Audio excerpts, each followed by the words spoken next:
Hello, everyone. Welcome again to another edition of the Young Partners Accelerator, interviewing with firm leadership. Today, I have the pleasure of interviewing Tom Segars. He is on the management committee of Ellis Winters, and I've had the pleasure of interviewing Tom before for some of the articles that I have written. So, Tom, let's start with you just telling us a little bit about your role in leadership at your firm. Sure. Thanks, Sharon, and thanks for the opportunity to speak with you. So I am a full-time practicing attorney, and that takes up most of my time.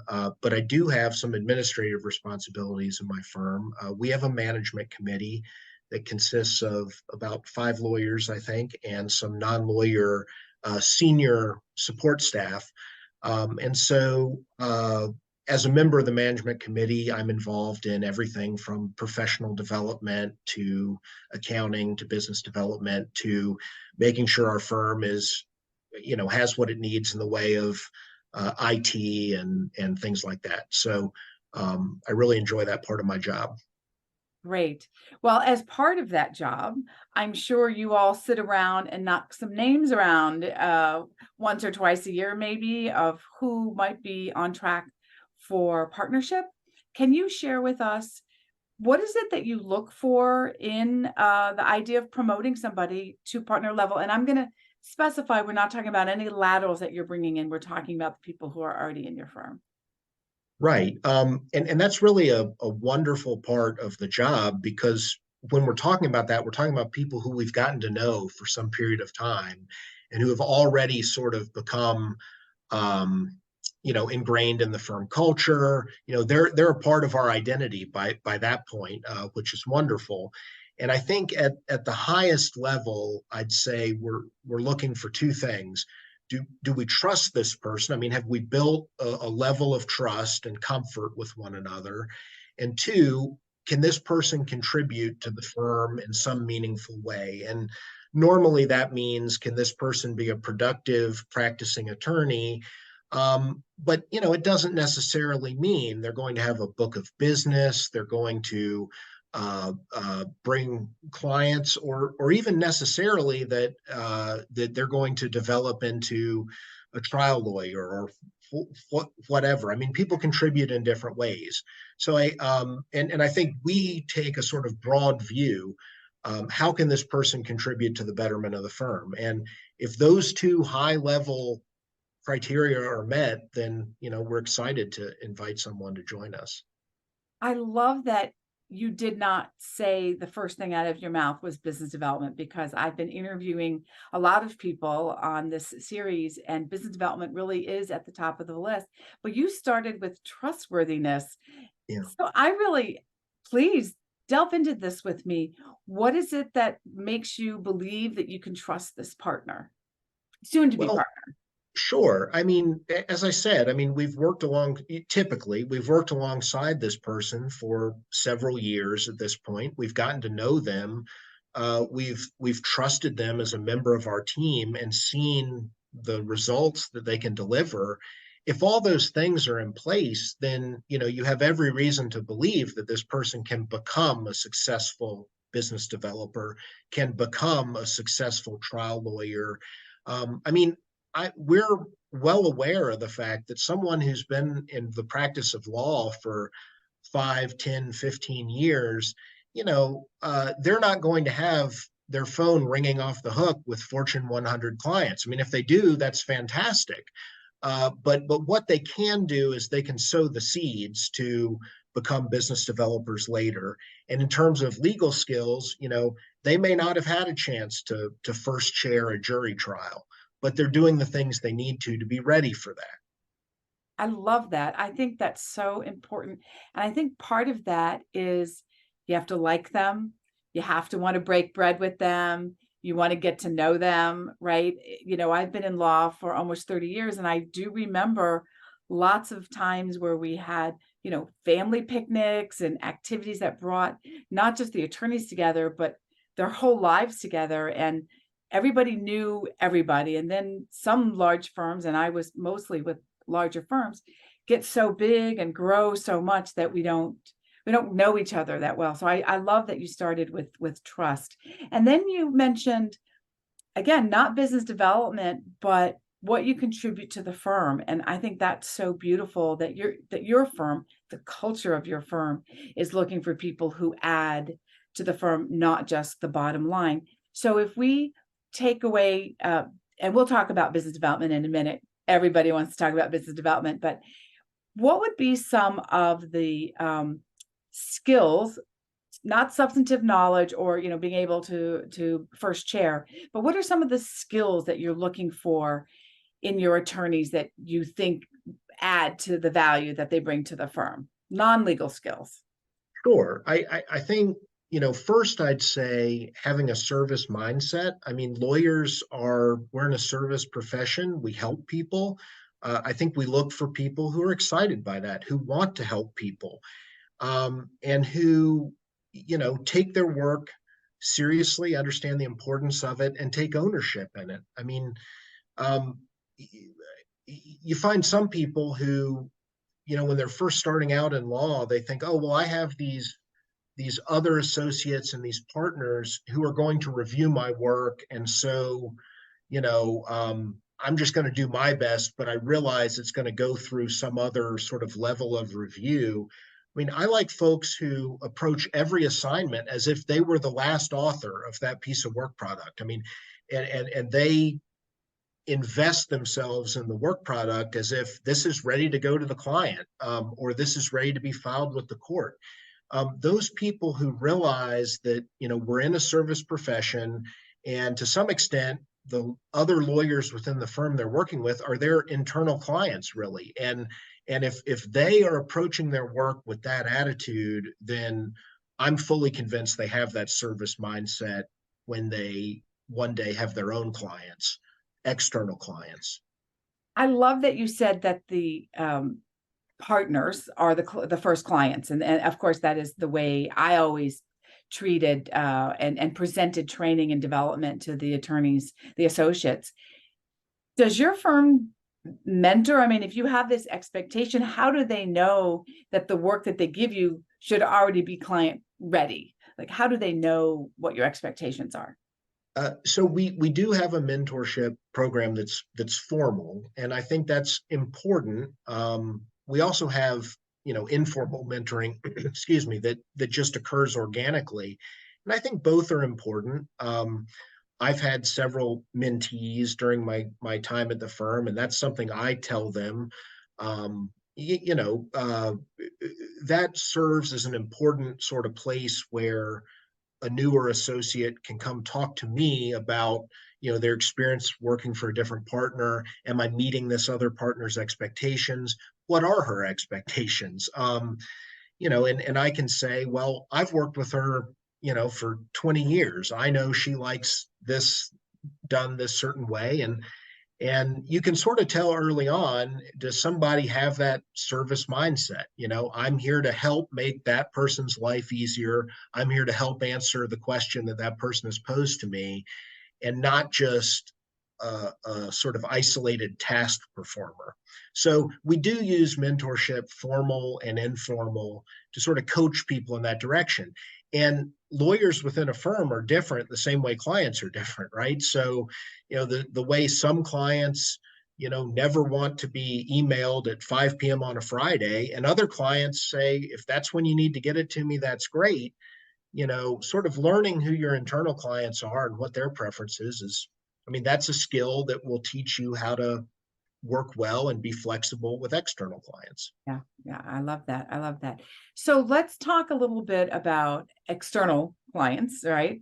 And business development. So what at your firm, when do you start looking at what an individual is doing related to business development? What criteria, if any, are you looking for? You didn't make it in your list of the top two, which is beautiful, but obviously it is something that you're looking for. So what are you looking for? And then once they've made it to partner, so it's a two-part question, okay? Yeah. Once they've made it to partner, what then are you looking for? So Right. two parts. So, and let me just, I do want to take a step back. I mean, it is part of the list insofar as the ability to contribute something, often involves, some business development effort. So So while I wouldn't articulate it as, one of the top two criteria we look at, it is sort of baked into that. Yeah. Um, and with that said, I mean, we start looking at business development efforts immediately. I mean, the moment a new attorney joins us, straight out of law school, out of a clerkship, or lateral from somewhere else. And one of the things we do, we have every attorney prepare a practice plan that says these are my short, medium, and long term goals, both in terms of these are the practical experiences I want to have, and these are the ways I'm going to plant the seeds for business development in the future. Now, with a first year lawyer, that often means I'm going to do things like become involved in a professional organization, a local, statewide, or national bar association, something like that, or I'm going to try to advance my profile through credentialing activities like thought leadership, writing articles, speaking, things like that. And those are things that even if you're right out of law school, you can do. And while they don't, you can't directly connect the dots to the generation of business. Those are all foundational things that we look at, and when we sit down at a performance review, even 1 year out, we're saying, how are you doing relative to these goals you've set for yourself? So, and you asked a second part of that question that I'm sorry It's I okay. missed. That's Yeah, all right. So now you've anointed them partner yeah. because they've checked all the boxes to get there. How has the business development expectations changed once they now have the title partner? And let me ask you, does your firm have income partner and equity partner, or just equity partner? We're a single tier partnership. If you're a partner, you are an equity partner, um, and I like that. So I'd say that the basic approach to business development doesn't really change. Now, if you've been going at it and doing these foundational steps for 5, 10, 15 years, usually you've had some success with that. You get your involvement in a national organization. If you, let's say you're interested in labor and employment law and you join some national labor and employment law bar association, chances are you've networked, you've gotten people who will refer cases to you, you've spoken at conferences and people remember that. So chances are you've had some success. I will say once you become a partner, there is internal stress to get results, and you really want that to happen. But I mean, we elect partners on their promise of future for business development, not on their results at the time we're considering them. And to a person, everyone who we've said, yeah, this person has promise, they've delivered. They end up developing business, and it works out. And I'd say, how you do that depends on your practice. I mean, we have a big practice mix. Although we are a litigation and commercial real estate boutique, we have a pretty diversified litigation mix. I do business and commercial litigation, and most of my clients, I mean, they hope they only need to hire me once or twice, because nobody wants to be in business litigation. We have other partners here who do, sort of more classic insurance defense work, or things like that, where it's really relationship driven with the people who are assigning work to law firms. So it's a very different way of networking and positioning yourself to get business. But like I said, the high level point is we elect people based on the promise of their future business development, not a proven track record. Right. And because you elect them because you trust them, Right. you know that they're going to take it seriously and work hard. Because sometimes when people have worked really hard 8, 9 years to get over the hump to partnership, then they're like, all right, I made it. Not realizing that they need to continue to work just as hard, or if not harder, because now they're not just bringing in work for themselves, but as a partner, they are supporting associates and paralegals and assistants and all the other, the overhead, the lights as well. That's So that's exactly right. And a lot of people don't realize that, I mean, it's the pie eating contest where the prize is more pie. I mean, if you don't like the job as an associate, you're not going to like the job as a partner. And if you love the job as an associate, you're going to love it as a partner. yeah, I agreed. But it actually brings me to another question, which is the economics of law. Mhm. You know, that's another one of those areas that I like to explore and train people on because I have learned from, you know, I went to school. I have a bachelor's of business administration. I understand my debits and credits, and I find that a lot of lawyers don't really understand business in its most basic sense. So, what does your firm do related to educating associates and then again a little bit differently partners on the business of law? Sure. Well, and you're exactly right. I think a lot of people become lawyers because they're running away from business and they don't realize that if you're in private practice, you're a business person. And so you've got this group that has self-selected itself by its rejection of business, have being forced to be in business. But yeah, so when someone becomes a new partner, we go through an entire sort of education about what keeps the lights on, how we pay our employees, how we provide benefits to our employees, what their role is in that, and how ultimately at the end of the day they hopefully get paid.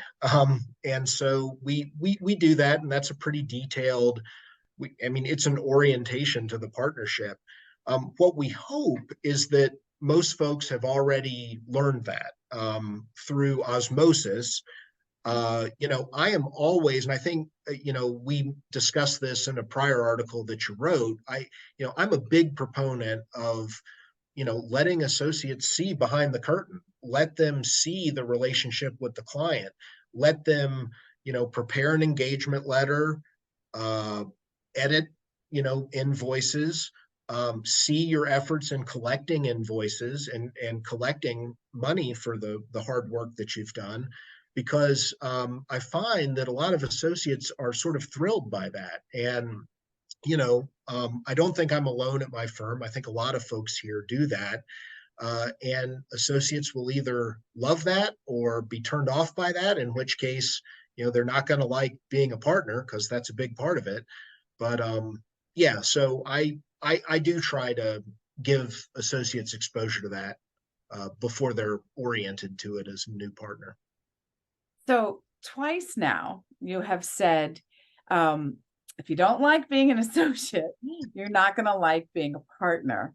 So which is really a very clear comment here. So I would like my last question to you to be, what is your advice to the person who got the phone call or the email last night?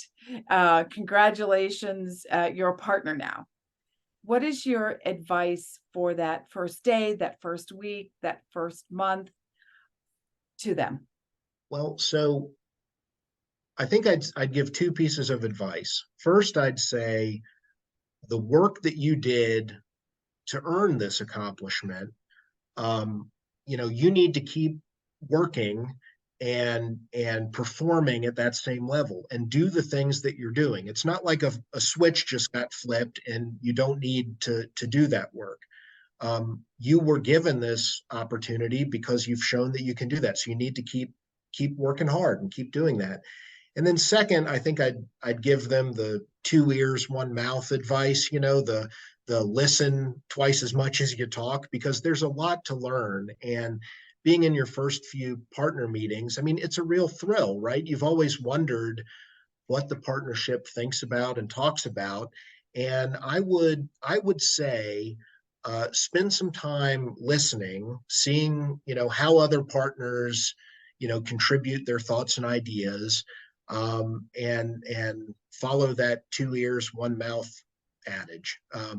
But yeah, if someone has been elected partner, they've proven themselves. They're going to be successful. And I would just say, keep doing what you've been doing. I love that. That's wonderful, wonderful advice. I want to thank you so much, Tom, for being with me and letting me pick your brain once again, related to our Young Partner Accelerator program.